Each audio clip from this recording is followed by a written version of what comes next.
นนี้เป็นของปลาทูห่านนั่นนี่พี่น้องงานยังนี่งานดองโอ้โหจะภาพใหญ่สบายดีนะนี่ขางัวขาหมูเนาะคนขี่พ้นนึงอัญญาอยู่พี่น้องนายใหญ่เพื่อนนายใหญ่ของบ้านนายเพื่อนมากับหรือว่าเขาเจ้าขางัวขาโอ้มีครัวเข้าขนาดเว้ยสบายดีทุกคนมื่อนี้เฮามาอยู่ที่บ้านหัวร้อนที่หน่อยเมื่อโคแข้งจะประสาทพี่น้องนี่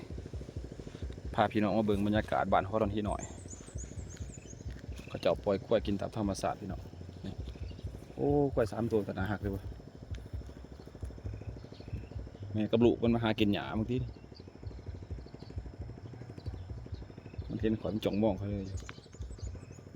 จังได๋พวกเจ้าประกันไปใส่อยู่โอ้กล้วยไม่เขาเจ้าเลี้ยงเลยปล่อยตามธรรมชาติพี่น้องไม่ว่าเข้าบริผูกนะพวกที่ว่าเห็ดปลูกคล้องปลูกยังมันเห็ดหัวหุบจังซี่งอกกล้วยมันเลยปล่อยนี่มันทาบัดบาดนอนทีหน่อยเสียบรรยากาศให้พี่น้องเบิ่งนี่วัดติดกับแคมป์น้ำคลองพี่น้องขามไปนี่เป็นน้ำคลองขามไปฟังไงมันลนปุรีลนเดี่ยงขามไปฟังนะไปสิพาพี่น้องไปเบิ่งทางในวัดละถึงสิพี่น้องประตูโค้งอาจารย์เพิ่นกำลังสร้างมาทันแล้วพี่น้องความสร้างอะไรซ้ำเนี่ยยังไม่ทันสำเร็จเขามาหลานไหนนี่หลานไหนก็สิมีสลาคงทำจะมาห่อแจกเนาะประมาณนี้หัวแจกบ้านหัวร้อนที่น้อยอยู่ในมีพระพุทธรูปพี่น้องเป็นเห็ดไหลทางเดินวัดไปงามพี่น้องสวยงามกุฏิข้างหลังมันเป็นกุฏิใหม่ก็บ่ค่อยสีมีอุบาหรือว่าจั่วลายหรอกพี่น้องเพราะว่าเดี๋ยวนี้แต่ละวัดเนี่ยส่วนหลายสิเห็นวัดหนึ่งประมาณองค์2 องค์นี่แหละบ่ค่อยลายคือแต่ก่อนอันนี้เป็นกองพระท่ายเพิ่นเฮ็ดไว้แต่ข้าวเดือน6เพ่งเพิ่นแหละพี่น้องเป็นบุญพระท่าย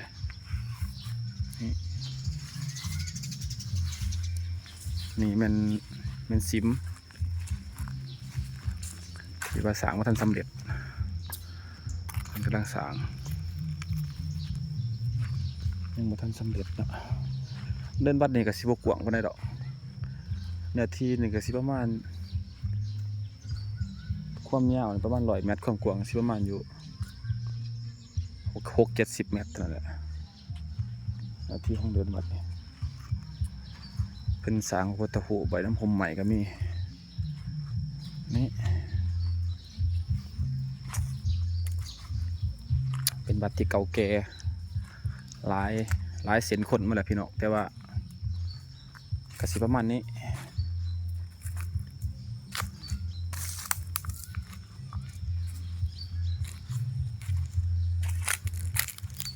เพราะว่าเดี๋ยวนี้ตกมาเดี๋ยวนี้มันบ่มี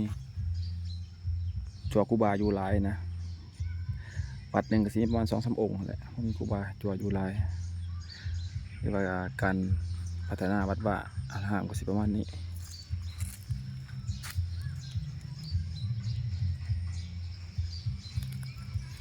นี่เป็นวัดบ้านร้อนที่หน่อยบ้านหัวร้อนที่หน่อยอยู่ร้อนที่หน่อยมี2 วัดพี่น้องหลานหลังของหอแจกข้างในนี่สิเป็นห้องธรรมะเนาะรถไล่ระบายสีนี่เป็นตกแต่งแต่สมัยโบราณเลยพี่น้องสีไหมลายมือมันของคนสมัยโบราณได้ท่านสร้างไว้นี่เป็นมาประหลาดตกแต่งทาสีไหมยังไหมเวิร์ดการตกแต่งรถไล่นี่มันมาแต่ของคนโบราณประเทศไว้ประมาณนี้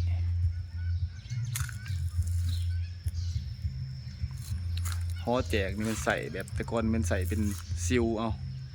ใส่ไหมเท่านั้นเป็นใส่ไหมพี่น้องซิลใส่ไหมขัด เสายังเป็นใส่ไม้ขัดใส่ริมตอกเวิร์ดสมัยก่อนเป็นแนวนั้น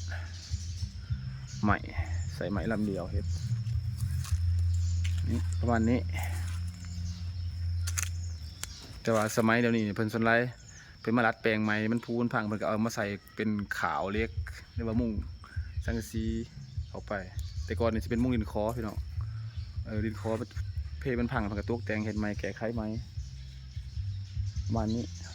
คือหลังซิปเนี่ยเพิ่นก็สิใส่เป็นสังกะสีเดี๋ยวนี้นะสมัยใหม่ฮะให้พี่น้องเบิ่งกับข่าวประมาณนั้นบัดนี้สิพาพี่น้องย่างขามทงไปเบิ่งบ้านเพราะว่าตอนที่หน่อย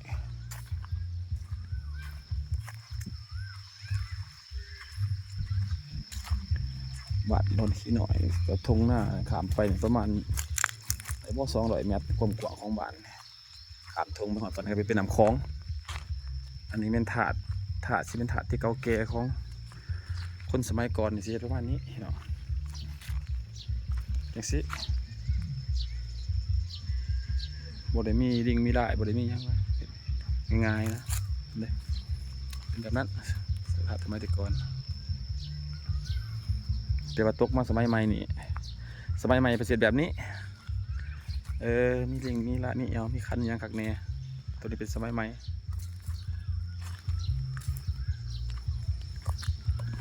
โอ้พาพี่น้องไปเบิ่งหลานนะของร้านกุฏิก่อนมีโป่งใหม่หอยพี่น้องมีโป่งใหม่หอยอยู่นี่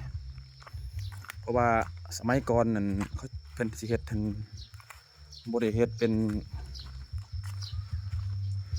โป่งหนังควายจังนะเขาเฮ็ดเป็นโป่งใหม่เวลาเพศเวลายังปกติเอาใส่ตีเอานี่หอยไปจังสิ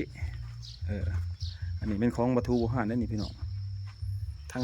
เถิงนี่สิใส่เป็นหูหิวจังสิไม่สอดใจ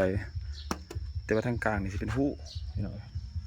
เดี๋ยวหูแล้วก็เวลาทางเนี่ยหมายว่าทางนี้นี่มันก็สิลังจังสิทางนี้แห้งกับสิลังในยินหดบาทอย่างนี้เป็นตีกองเพศก็ยังอนุรักษ์ไว้อยู่เลยเป็นห้องหอยไปให้เขาเห็นอยู่พี่น้องแต่ว่าตกมาสมัยนี้เป็นใส่แป้งนี้ใส่เล็กเก็ดเอาไปเลยนะมันก็เปลี่ยนไปตามยุคตามสมัยนั้นนะเรื่องเล่าก็สิประมาณนี้พี่น้องอันนี้พาพี่น้องย่างขามทงเบิ่งทงหน้าบ้านรอนที่หน่อยหัวรอนที่หน่อยนี่ก็สิเบิดบาทนี่ประมาณอยู่30 ปลาย40 หลังคาเฮือนพี่น้องสิประมาณนั่นแหละ30 หลังคาเฮือนเลยก็สิมี1 วัด1 โรงเรียน1 นายบ้านก็สิประมาณนั้น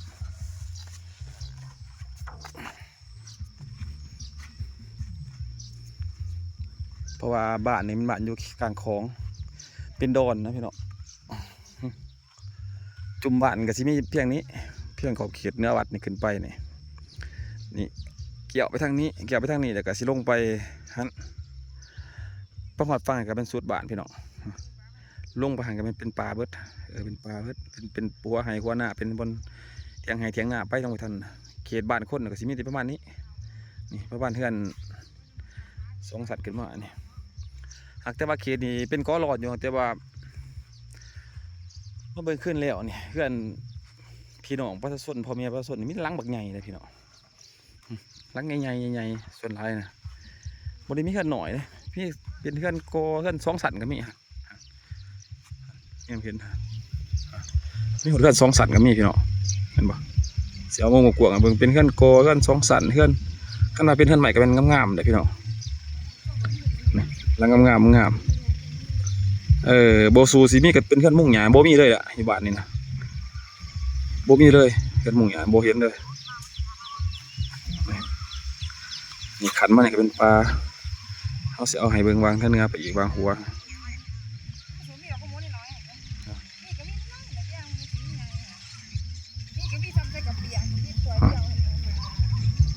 เพื่อนนี่มีแต่ลังใหญ่ๆพี่น้อง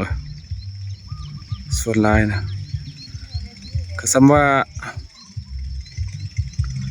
หู้ห้ามเขาเหล่าเขาเขาจะยังมุงสังกะสีเลยนี่ นนี้มันเหล่าเขาเขานี่เหล่าเขาหรือว่าพวกทำใส่เขาเขาจะมุ่งสังกะสีมุ่งหญ้าบุคอยมีเลยบุคอยมีเลยมุ่งหญ้าเอ้าพาพี่น้องเบิ้งนั่นนี่เป็นทงหน้านี่เป็นกระจาประเทศหน้าแซงส่วนร้ายอยู่เขตร้อนนี่เขต5 ที่4 พันดอนส่วนร้ายแหละเขาเจ้าจะเฮ็ดหน้า2 ฤดูพี่น้องแต่ละครอบครัวเฮ็ดหน้าเป็น2 ฤดูเพราะว่าหลังจากที่ว่าเฮ็ดฤดูฝนแล้วผ่านไปแล้วก็เฮ็ดฮอดเดือน12คือว่าเกี่ยวข้าวสำเร็จแล้วเนาะตกเป็นเดือน1 เดือน2มาก็เป็นเฮ็ดหน้าแล้งหน้าแซงนะเพราะว่ามันไก่คลองเลยอันไก่คลองเลยปมหนักเป็นมาเฮ็ดนะที่มาคล้ายเขาเฮ็ดหน้า2 ฤดูนี่ฤดูฝนนี่เริ่มแต่เดือน6 เดือน7ไปฮอดเดือน12นี่มันเฮ็ดหน้าปีเป็นหน้าปีเนาะหน้าปีที่ว่าหน้าฤดูฝนนั่นแหละแม่นเอาเขาไปกินแล้วหลังจากนั้นเก็บเกี่ยวเรียบร้อยก็เป็นเฮ็ดหน้าแล้งต่อแหละมันเขาขายสร้างเศรษฐกิจเขาครอบครัวที่ว่าเฮ็ดหน้า2 ฤดูเลยขายเขาน้ำอันนี้มันทงหน้าแล้งที่มันเก็บเกี่ยวแล้วหลังจากที่ว่าแล้วสงกรานต์ฝนมันตกเนาะนี่มันสำเร็จภารกิจหน้าแล้งหมดแล้วนี่ไม่ถึงว่าแต่ควายทงหน้านี่เพิ่นปล่อยให้กินต่อเฟือง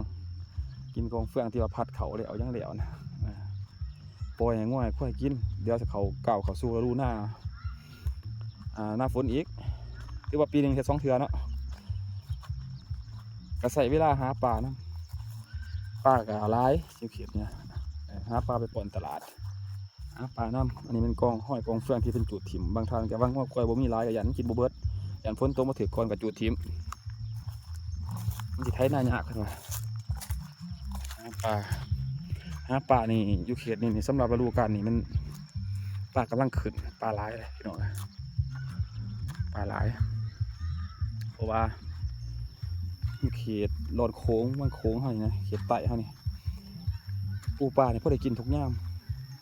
ว่าสิเป็นฤดูแล้งว่าสิเป็นฤดูฝนมีเลยพี่น้องแต่ว่าหลายที่สุดในเขตนี่ก็เป็นฤดูนี่แหละเดือน6 เดือน7นี่แหละฤดูนี่ปลาขึ้นเป็นว่าลูกปลาขึ้นหรือว่าปลามันสิไปหาไข่หายังบ่เข้าใจกันแต่ว่าไรมองโซนนี้โอ้ยถือไรตึกแห่ใส่มองใส่ยังกับไรบูธปลาขายปนตลาดทรงเมื่อตั้งเมืองต่างแข้งพอขาเป็นมาหับสื่อเอาไปเขตหมดแล้วแถวบนนี้เขาป่าบนหลายบุญป่าหมดแล้วส่งไปพอขาไม่ขาเป็นมาหับเอาไปบรรยากาศตอนที่หน่อยประมาณนี้อันนี้มันปลาอยู่ทงกลางทงของบ้านที่เป็นปลาแบบเป็นอนุรักษ์ใบบ่ได้ใบยังบ่เข้าใจเป็นบ่ทางหรือว่าทางบ่ได้บ่ง่วงพี่ๆเลยพี่น้องเป็นหญ้าเพราะว่าฝนมันตกหลายง่วงพี่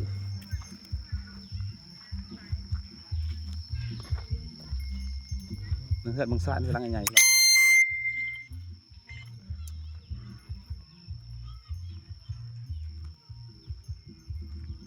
บ้านตอนที่หน่อยจะซื้อแล้วพี่น้องเดี๋ยวรังเพื่อนใหญ่คู่รังเพื่อนทานการคงสีบำรุงชีวิตนี่ที่ว่าดูแบบพวกเพี้ยแต่ว่าอุดมสมบูรณ์โดยธรรมศาสตร์ปลูกหาปลาพักในปลูกที่เราจำเป็นปลูกแต่พักหอมพักยังไปแต่ว่าพักปลาในหลายเขียดนี่หากินพักตามธรรมศาสตร์ตรงที่ลังเหือดลังเกลือลังหน่อยได้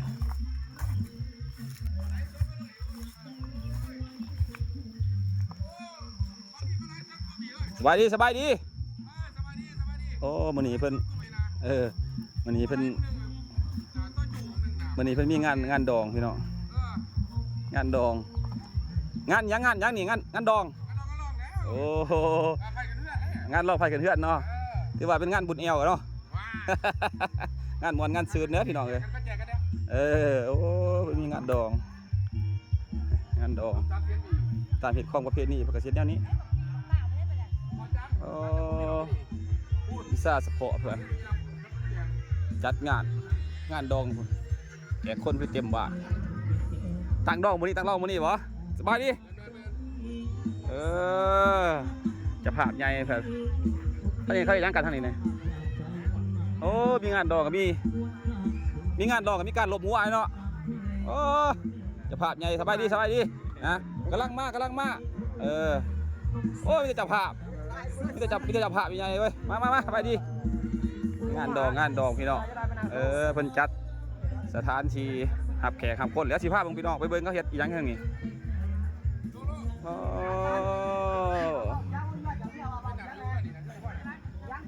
ทีมงานเพื่อนธรรมดาบ่เดี๋ยววะโอ้เดือดแต่ขี่โพนตายมือจังมากนะเลยตะนัดโหลดนี่เฮ็ดลองกับมีขางัวขาหมูเนาะพุ่นขี่โพนนึงอัญญาอยู่พี่น้องลมไปจักโตนี่มันหลายโตนี่ตั้งไฟซอยกับซอยเรื่อยอยู่โอ้ตัวนึงเบิดไปแล้วเพิ่นว่ายังอีกฮะบ่เท่าวะโอ้ยนักหนาเลยบ่เท่าโอ้ยคักแล้วนี่คักเพิ่นซอยจุค่าเคียงเพิ่นว่าเบิ่งตัวใส่อัญญาได้หมดซอยจุอีกจุยังมันคือว่าเป็นสีนั่นเว้ยเอาจัดไปโอ้ยพวัดใหญ่คอยพวัดใหญ่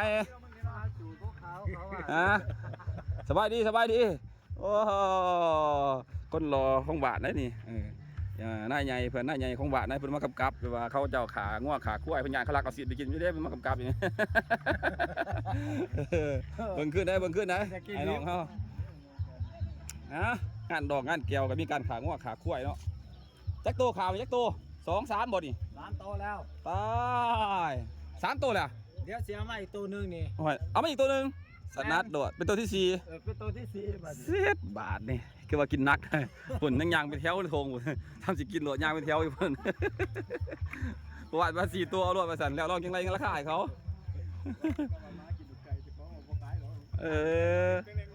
ทีมงานเพื่อนนี่โอ้คักไปน้องบรรยากาศเป็นสุดยอดเลยมากกับมาเจองานดองมาเจองานดองไปสิเบิ่งบรรยากาศทางหลัดในฮะ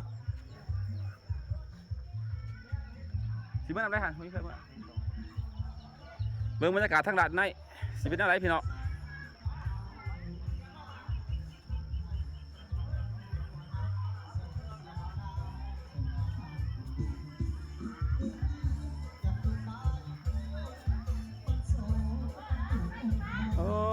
มีการเปิดรับทำเพลงคักแน่ไม่ขอไม่คั่ว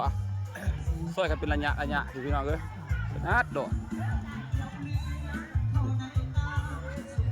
หนึ่งเขาเป็นแถวอยู่ในหัวเอง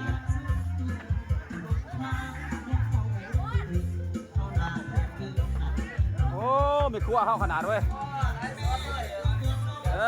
เอาบรรยากาศให้พี่น้องเบิ่งดินี่บรรยากาศงานดองประมาณนี้พี่น้องเลย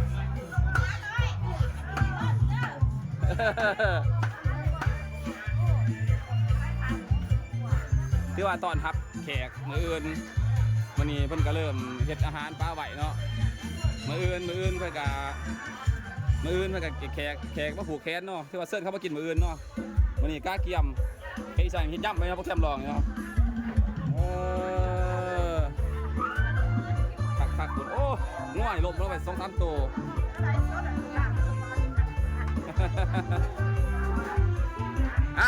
บรรยากาศประมาณนี้พี่น้องเลย